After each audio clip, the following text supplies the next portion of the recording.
Hey class, welcome back. Today's lesson is brought to you by Yesterday's Hair.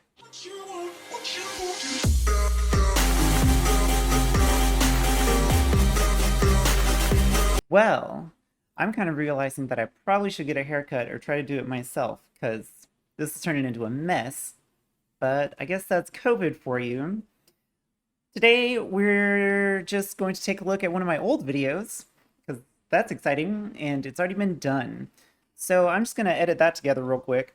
And yeah, I'm going to be popping in here and there, actually probably just once, to add anything that I think is super important or update anything that's out of date. So with that said, let me apologize because at this point last semester, I hadn't gotten my fancy new microphone. So I was still just using a karaoke microphone shoved into a wine bottle. And the audio is not that great. Although I don't even know if my audio now is great. If any of y'all are audio engineers, let me know. I could probably use some tips. But yeah. Take it away, Pastelli. Let's do this. There's a few points that I want to make sure that you don't miss, however, while you are reading this. First one on the list, and this is kind of in order of how it's laid out in the chapter. First one on the list is just how the law impacts your life, all of the different ways. Now, there's some maybe great big obvious ones right now, and in recent history, and honestly in all of history, but I want you to go beyond the obvious. Like how it impacts what we eat, what we wear, how we get about our day, how we conduct business, the economy, our jobs, our health. I guess a lot of that might be kind of obvious right now since I don't have any money or health insurance. But also things like how we, I don't know, vote. So put some thought into that. Look around yourself and just try to conceptualize the ways that law may have touched things that you haven't considered. I also want you to ask while you're reading it, why is the law so Byzantine, as the author calls it? Why, in other words, why is it so difficult for normal people to understand? Now, it'd be very easy to say, well, because that's how the people in power want it. And I agree, of course. But there's also more to it than that. There are more practical reasons why it's so labyrinthian, why it's so long and deep to wrap your head around. Even lawyers who are supposed to know all the law typically specialize in one little area. So be thinking about that. See if you can figure that one out. You want to... there's a little bit on history. So delve into why law was even created. Why did it start? How did it start? The book is a very short introduction to law, so it doesn't go very in-depth about how law started. And it kind of puts a lot of emphasis on the Holy Roman Empire, but think a little more deeply than that. Was that the first time we had to have rules to keep people in line? Maybe. I don't know. Do your reading and find out. There's also a nice section on the whole idea of the rule of law. So figure that out. What is the rule of law? Why is this idea important?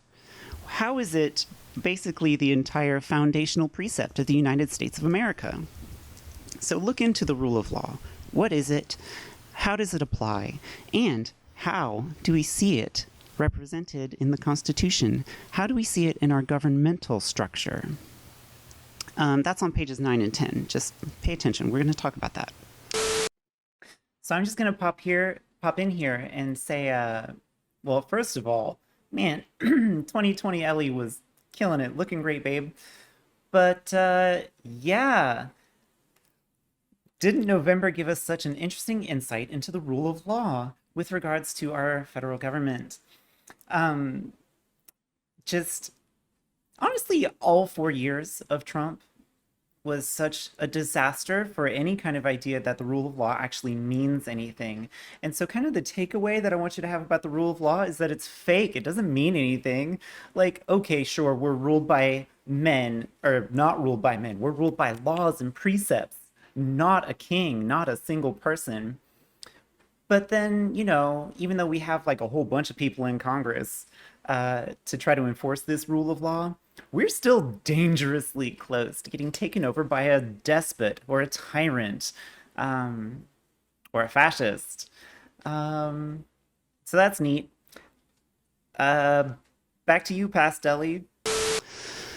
Um, there's also the difference between civil law and common law. Um, I'll just give you a little rundown. Civil law is like what we normally think of. It's like written statutes and stuff like that, usually passed by a legislature. Legislature just means the ones who write the laws. Common law, which is what we have in the United States, and actually there's this nice little map. I'll put it right here. This map shows what places are civil law and common law. Common law is when, how do I describe it? It's not written ahead of time for situations that may arise. Common law is law that we decide based on things that have already happened, which, if you are paying attention, might sound like what happens in a courtroom.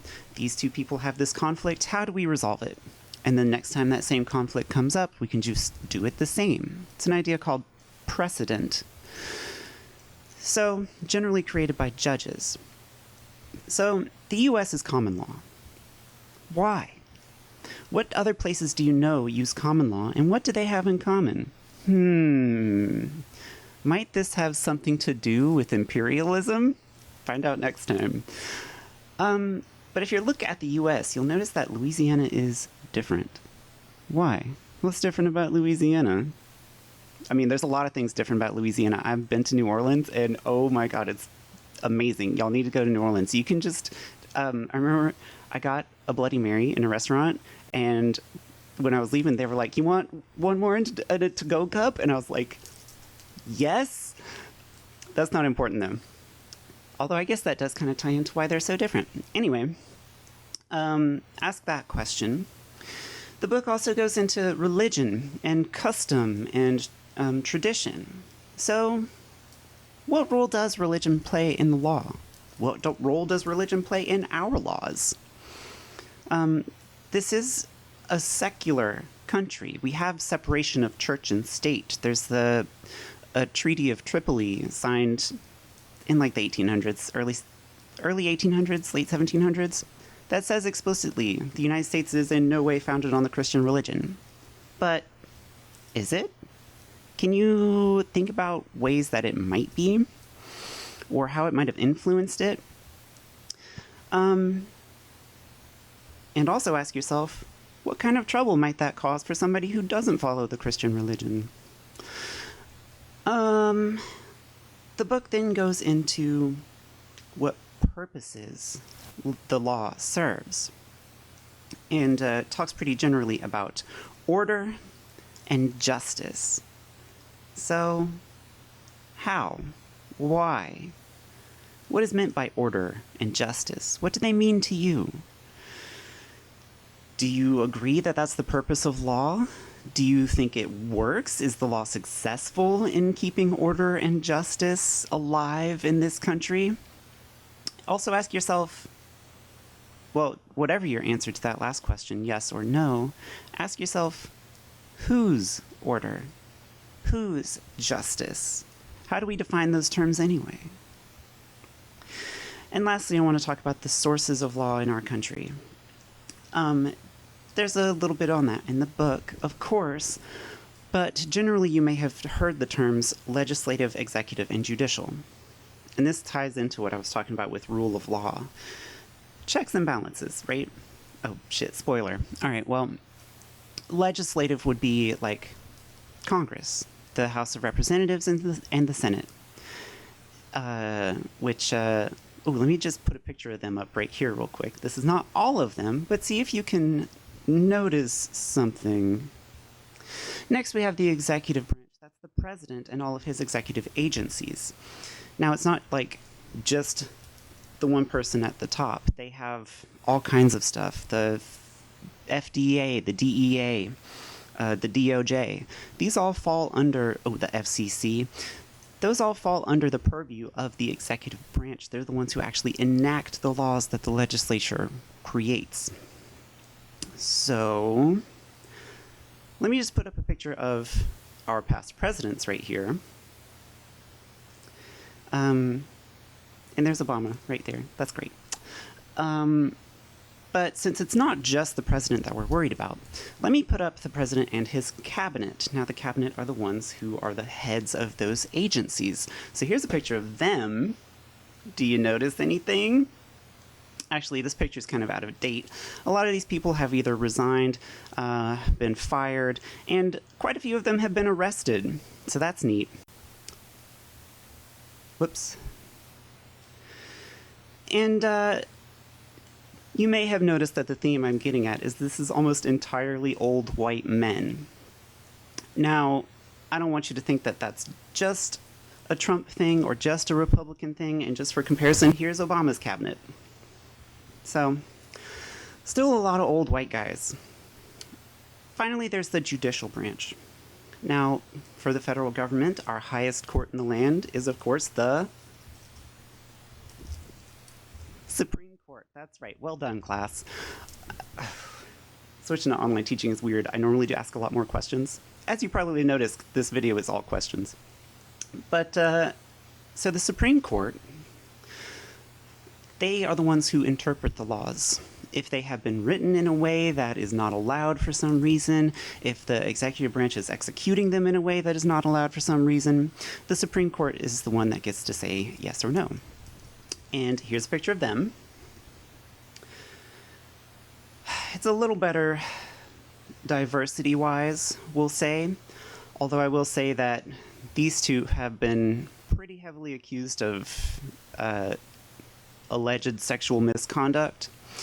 And this one's just on death's door. So we'll see what happens. Wow, that joke didn't age well. So let me just update this real quick. Here is Biden, who is, of course, a straight cis white man, and his cabinet, which actually at the time of recording, I'm not sure exactly what they look like. I know it's got like, isn't Buttigieg on it? So there's a gay guy at least. And the new Supreme Court, now that RBG has passed, rest in peace.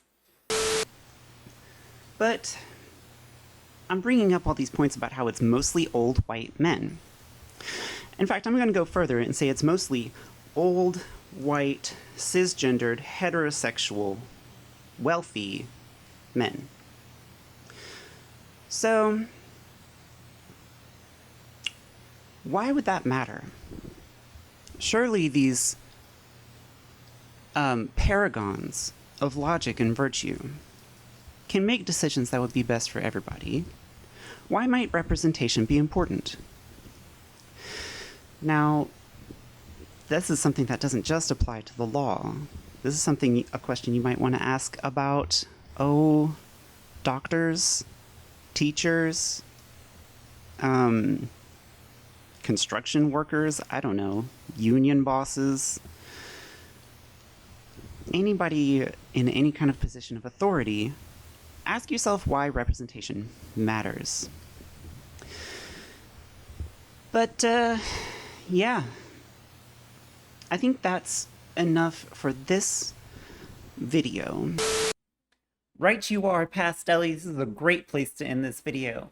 So, I don't really have anything to add to the end of that, I don't think.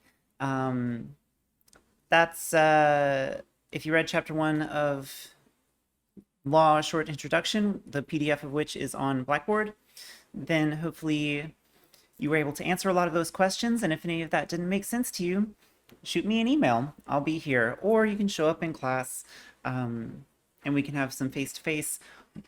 But I will say that COVID is still going on and is still not safe. So, email's fine, Zoom meeting is fine. Just talk to me. Just let me know how you're doing. I'm so desperately lonely that, if you just want to talk about the weather, I'm here. See you later. Oh my God. All right. Um, I'll talk to you later. Bye.